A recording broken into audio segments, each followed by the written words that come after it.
네, 하나님 말씀 보겠습니다. 열왕기하 2장 19절에서 25절입니다.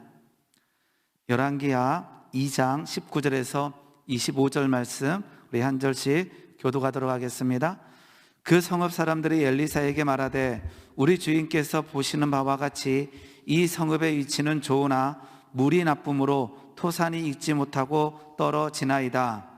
엘리사가 이르되 새 그릇에 소금을 담아 내게로 가져오라 하매 곧 가져온지라. 엘리사가 물 근원으로 나아가서 소금을 그 가운데에 던지며 이르되 여호와의 말씀이 내가 이 물을 고쳤으니 이로부터 다시는 죽음이나 열매 맺지 못함이 없을지니라 하셨느니라 하니, 그 물이 엘리사가 한 말과 같이 고쳐져서 오늘에 이르렀더라. 엘리사가 거기서 베델로 올라가더니 그가 길에서 올라올 때에 작은 아이들이 성읍에서 나와 그를 조롱하여 이르되 대머리여 올라가라 대머리여 올라가라 하는지라.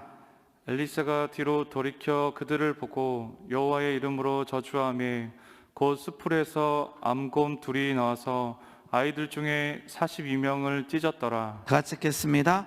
엘리사가 거기서부터 갈멜산으로 가서 거기서 사마리아로 돌아왔더라. 아멘. 기도하겠습니다. 하나님 아버지 감사드립니다. 귀한 날 허락하시고 이 새벽에 하나님께 나와 예배드릴 수 있는 은혜 허락하여 주심을 감사합니다. 하나님, 우리가 말씀 위에 굳게 서는 하나님의 아들 딸들 되게 하여 주시고 그 말씀 위에서 오늘 하루도 승리할 수 있게 주여 붙들어 주시옵소서. 하나님의 말씀을 듣습니다. 하나님 본당에서 각 가정에서 하나님의 말씀을 들을 때에 하나님 깨닫게 하시며 행하게 하여 주시옵소서. 특별히 하나님 코로나로 인하여 하나님 자가치료 중에 있는 모든 분들을 주여 지키시며 인도하여 주시며 속히 치료함 받는 은혜도 허락하여 주시옵소서. 감사합니다. 예수님의 이름으로 기도드리옵나이다. 아멘. 아멘. 네, 오늘도 우리 본당에서 우리 각 가정에서 우리 예배드리는 우리 모든 성도님들에게 하나님의 은혜와 평강이 넘치기를 소망합니다. 오늘 말씀은요, 중심이 중요하다라고 하는 제목으로 말씀을 전하도록 하겠습니다. 한번 따라하겠습니다. 중심이 중요하다. 손을 이렇게 한번 대시고 중심이 중요하다. 네, 우리의 중심이 더 중요할 줄 믿습니다. 오늘 말씀 나누기 전에 예수님께서 이 중심에 대해서 가르친 내용을 잠깐 살펴보고 보도록 하겠습니다. 마태복음 15장 15절 말씀 보게 되면 예수님께서 제자들에게 비유로 가르치시면서 이렇게 말씀하여 주십니다. 마태복음 15장 15절 말씀입니다. 베드로가 대답하여 이르되 이 비유를 우리에게 설명하여 주소서. 예수께서 이르시되 너희도 아직까지 깨달음이 없느냐. 입으로 들어가는 모든 것은 배로 들어가서 뒤로 내버려지는 줄 알지 못하느냐. 같이 읽겠습니다. 18절 준비 시작. 입에서 나오는 것들은 마음에서 나오나니 이것이야말로 사람을 더럽게 하느니라. 그러니까 입에서 나오는 말이 있고 우리가 어떠한 행동을 하게 됩니다. 그런데 이 말과 행동이 중요한 이유는 그 중심 가운데서 나온다라는 거죠. 19절입니다. 마음에서 나오는 것은 악한 생각과 살인과 간음과 음란과 도둑질과 거짓 증언과 비방이니 이런 것들이 사람을 더럽게 하는 것이요 씻지 않는 손으로 먹는 것은 사람을 더럽게 하지 못하느니라. 즉 마음에서 나오는 것이라고 예수님은 말씀하고 계십니다. 그러니까 나오는 것이 있는데 그 출발점은 이 마음 중심이라는 거죠. 우리가 어떠한 잘못된 말을 할 때가 있습니다. 그것은 말을 고쳐야 되지요. 그런데 더 중요한 것은 우리의 중심, 우리의 마음을 고쳐야 된다라는 거죠. 우리가 잘 아는 사도행전 5장 말씀을 보게 되면 아나니아와 삽비라 이야기가 나와 있습니다. 그들은 실은 초대교회에서 엄청난 일들을 했죠. 그 중에 하나는 자신의 소유를 팔아 헌금했다라는 거예요. 사도행전 5장 1절 보게 되면 이렇게 되어 있습니다. 아나니아라는 사람이 그의 아내 삽비라와 더불어 소유를 팔아. 실은 어떤 행동을 한 거죠.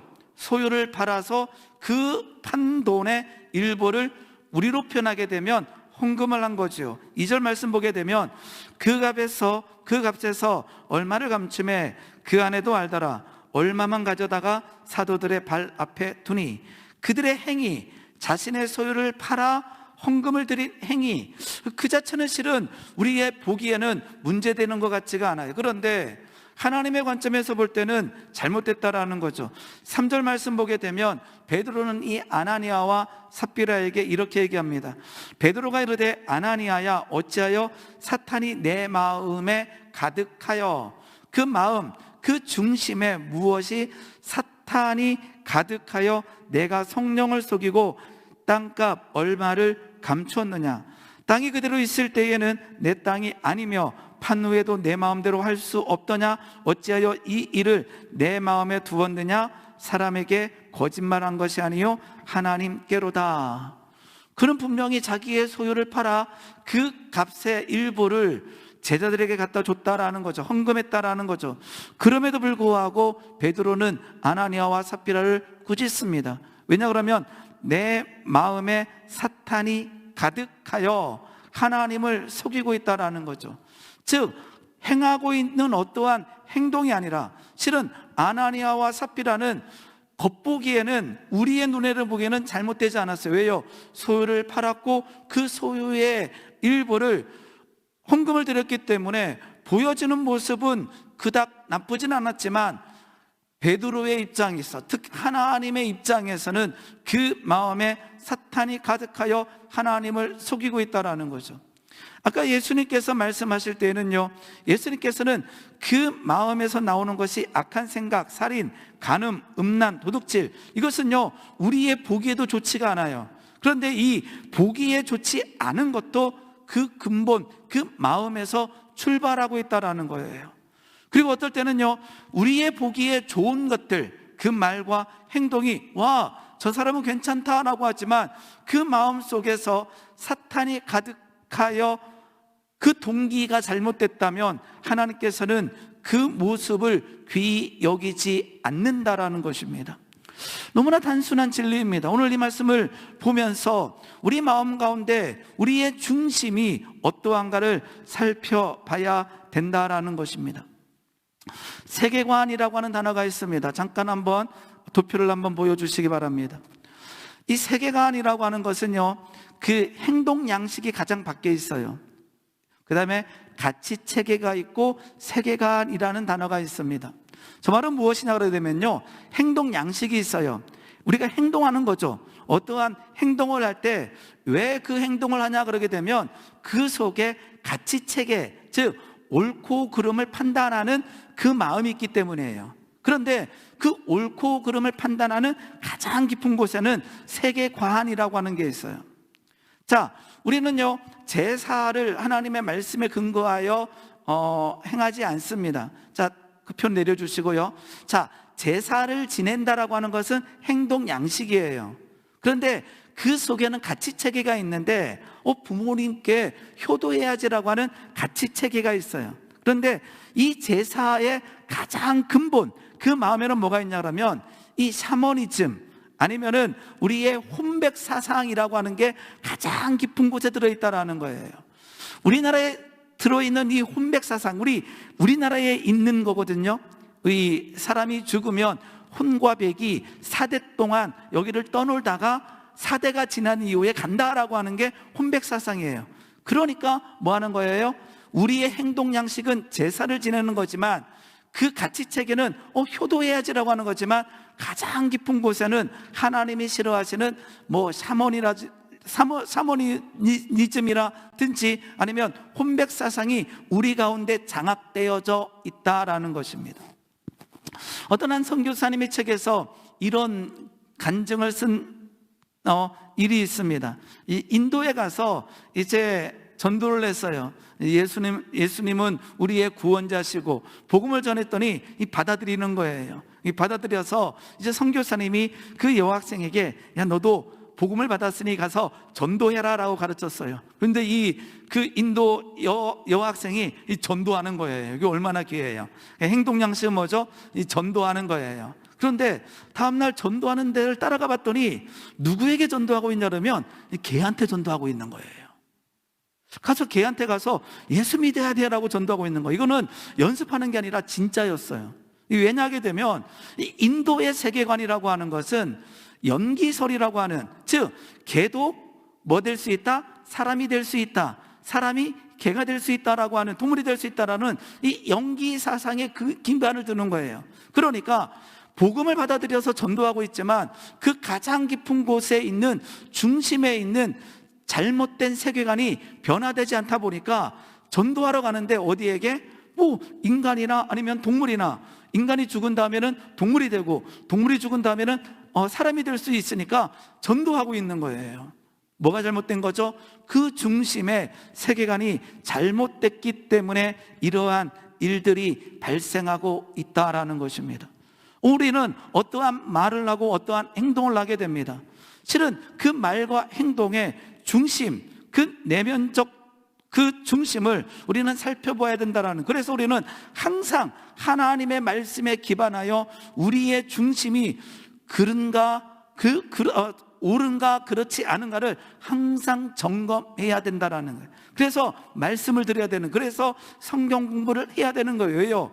우리의 그 중심이 잘못된 방향을 찾아내서 수정하기 위해서 그러하다라는 것입니다.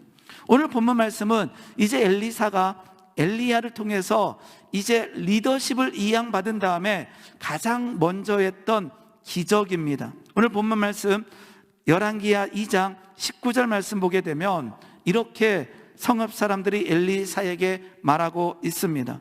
그 성읍 사람들이 엘리사에게 말하되 우리 주인께서 보시는 바와 같이 이 성읍의 위치는 좋으나 뭐가 나쁨으로? 물이 나쁨으로 토산이 익지 못하고 떨어지나이다. 이렇게 성읍 사람들이 얘기하고 있어요. 뭐가 나쁨으로? 물이 나쁨으로 토산이 익지 못하고 떨어지나이다. 우리의 눈에 보이는 것은 뭐죠? 토산이 익지 못하고 곡식과 열매들이, 과일들이 익지 못하고 떨어지는 것을 봤을 때에 물 때문이라는 걸 안 거예요. 그들이 판단은 잘못되지 않았어요. 물이 나쁨으로 토산이 익지 못하고 떨어지나이다. 우리의 삶에 이러한 일들이 일어난다라는 거죠. 뭐 하는 일들? 토산이 익지 못하고 떨어지는 일들.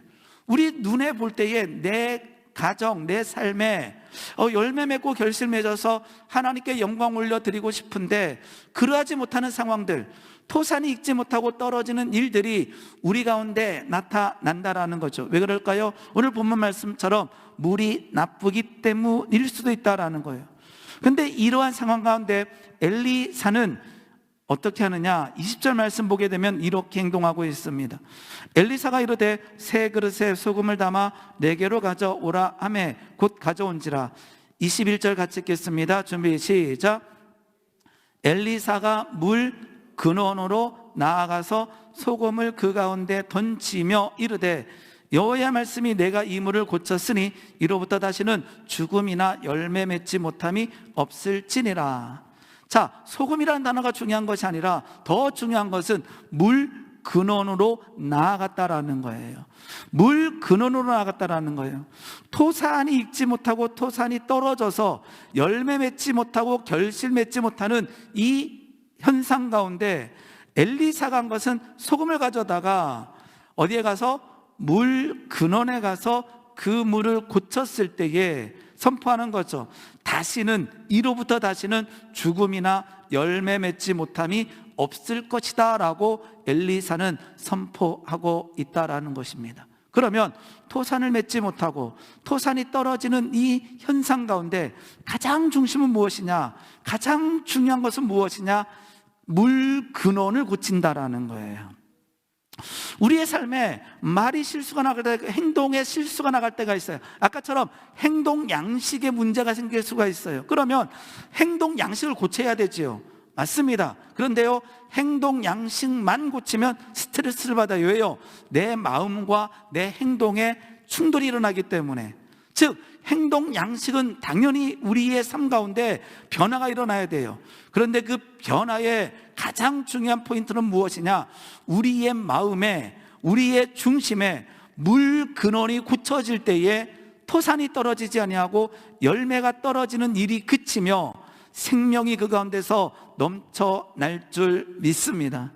오늘 이 말씀을 보면서 우리 다시 한번 생각해 보시기 바랍니다. 하나님, 내 삶의 근원이 성령의 불로 하나님 고쳐지기 원합니다. 성령의 불로 고쳐지기 원합니다. 그래야 진정한 변화가 일어나는 거예요. 우리는 어쩔 때는요, 법을 통해서 행동을 변화시킬 수 있습니다. 우리는 또한 꾸중을 통해서도 변화시킬 수가 있습니다. 그런데 가장 중요한 것은 물 근원을 고쳐야 된다라는 것입니다. 우리 예레미야 2장 13절 말씀 한번 보겠습니다.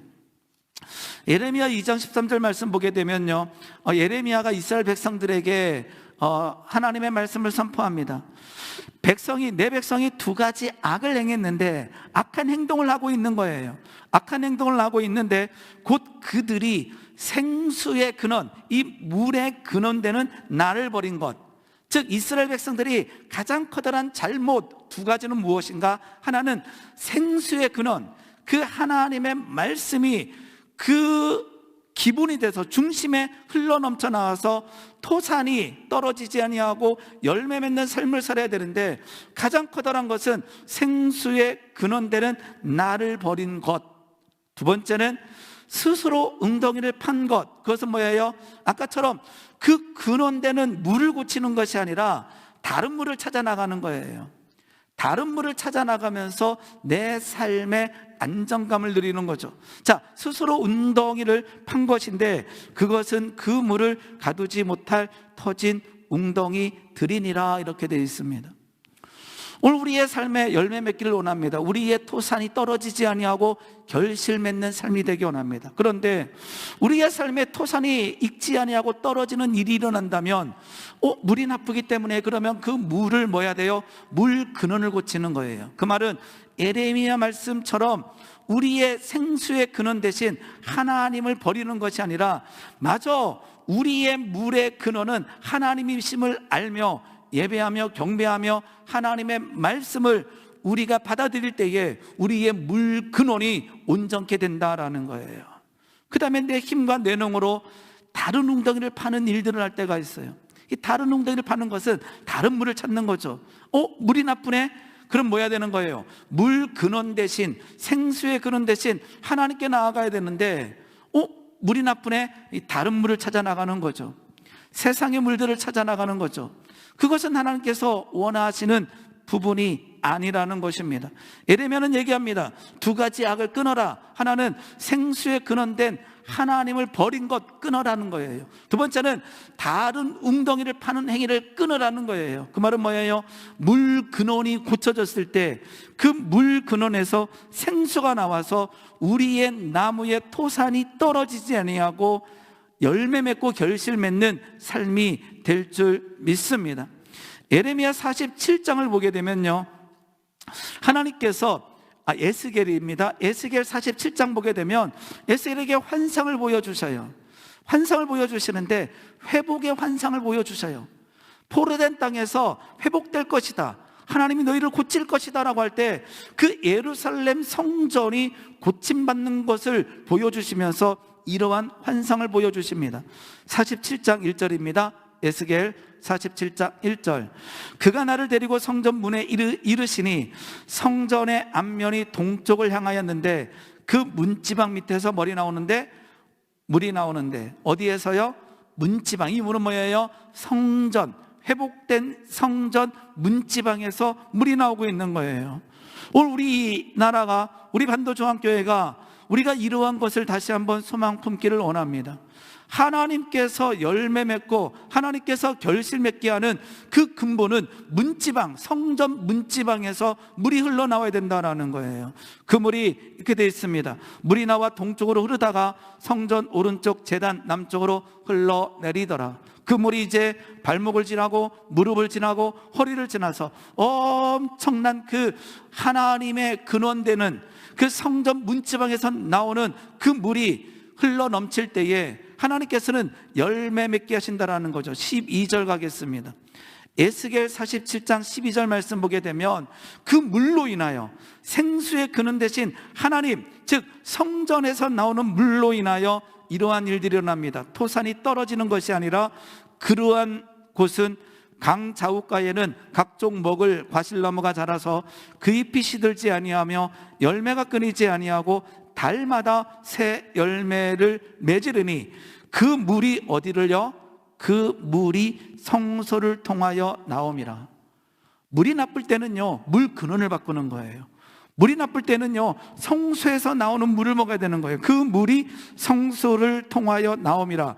그 열매는 먹을 만하고 그 잎사귀는 약재료가 되리라라고 에스겔 선지자는 말씀하고 있다라는 것입니다. 그 물이 어디서 나온다고요? 성소에서 나오는 줄 믿습니다. 우리의 토산이 익지 못하고 떨어지는 일이 발생했을 때 우리가 해야 될 일은 무엇인가? 오늘 엘리사처럼 물 근원을 고치는 거예요. 우리의 삶에 생명력이 넘치는 것은, 우리의 삶에 생기가 넘치는 것은 그 물이 성소를 통하여 나올 때에, 그리고는 그 물을 우리가 먹고 마실 때에 하나님께서 우리의 삶에 열매 맺게 하시고 그 잎사귀조차도 약재료가 되어지는 놀라운 은혜를 허락하여 주실 줄 믿습니다. 우리의 물근원이 온전케 변화되어지는, 우리의 중심에 성령의 놀라운 능력과 은혜가 임하는 시간 되기를 예수님의 이름으로 소망하여 봅니다. 그러면서요, 오늘 본문 말씀에서는요, 또 한 가지 이야기가 더 들어 있습니다. 23절입니다. 열왕기야 2장 23절부터 보게 되면 이제 두 번째 이야기로 가게 되는데요, 이것도 중심이라고 하는 단어를 통해서 한번 보고 싶어요. 실은 굉장히 어려운 내용입니다. 왜냐 그러면 엘리사에게 누가 놀리고 있어요? 보게 되면 작은 아이들이 성읍에 나와 그를 조롱하며 이르되 대머리에 올라가라 대머리에 올라가라 하는지라. 실은 어린아이들이 누구를? 엘리사를 조롱하고 있어요. 뭐라고요? 대머리에 올라가라 대머리에 올라가라. 그런데 이 사건, 이러한 일 앞에 누가? 엘리사가 저주할 때에 숲풀에서 암곰 둘이 나와서 아이들 중에서 40명을 찢는 일이 발생한 거예요.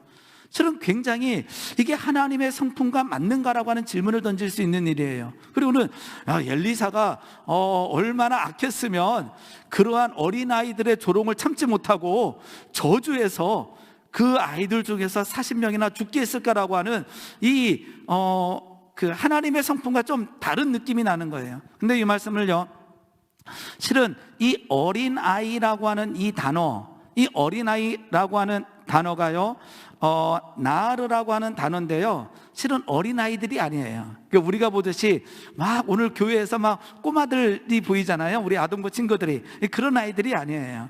청소년, 아니면 더 나아가서는 청년까지도 얘기합니다. 그리고는요, 그러한 사람들을 얘기하는 거죠. 청년이라든지 다 큰 사람들. 그리고 그 논문을 읽어보게 되면, 신학자들의 논문을 읽어보게 되면 임미영 박사라고 하는 분이 계시는데, 이 어린아이들을요 그냥 동네 아이들이라고 하는 것이 아니라 베델이라고 하는 곳의 선지학교의 학생들이라고 해석하기도 합니다. 그러면 어떻게 되냐 그러면 이 어린아이들은 그냥 꼬마들이 아니라 그들은 거짓 선지자들이라고 하는 표현까지도 씁니다. 그러니까 이 중심이 잘못됐다라는 거죠. 그러면서 이들은 얘기합니다. 대머리요 대머리 올라가라 대머리에 올라가라. 여기서 말할 때 이 대머리라고 하는 이 단어는요, 이것은 외형적으로 당신의 머리가 벗겼었습니다라고 하는 의미가 아니라 이거는 그 시대의 엄청난 조롱이라고 하는 단어예요. 그 다음에 이방인들조차도요, 이방인들이 잘못된 모습 중에 하나가 대머리였어요. 이 인위적인 거죠. 그래서 이 대머리라고 하는 표현은요, 아까처럼 거짓 선지자들이 이 하나님께서 세우신 이 엘리사를 뭐 하는 거예요? 완전히 무시하고 조롱하고 멸시하고 있는 거예요. 올라가라라고 하는 이 단어는요, 엘리야가 하늘로 올라갔잖아요. 그러니까 뭐냐면, 야 너도 한번 해봐, 너가 선지자라면 엘리야처럼 한번 해봐 라고 하는 조롱의 느낌도 있고요, 올라가라라고 하는 단어는 야 사라져버려, 보기 싫어, 이런 느낌이기도 한다라는 거예요. 그래서 실은 그냥 어린아이들, 꼬마들이 그냥 놀리는 것이 아니라, 이게 제가 이제 청년회 때 이거 볼 때마다, 제가 우리 교회 오기 전에 청년회 때에 같이 지내던 우리 형들이 있었어요. 근데 장애를 앓고 있었는데 키가 작은 장애였어요. 굉장히 키가 작았어요. 저보다 형이었는데, 근데 교회에서 보게 되면 꼬마들은 잘 모르잖아요. 그러면 그 형한테 약간 놀리고 조롱할 때 이 생각이 나는 거예요. 하나님의 관점에서 이게 뭔가, 근데 그 느낌이 아니라는 거예요.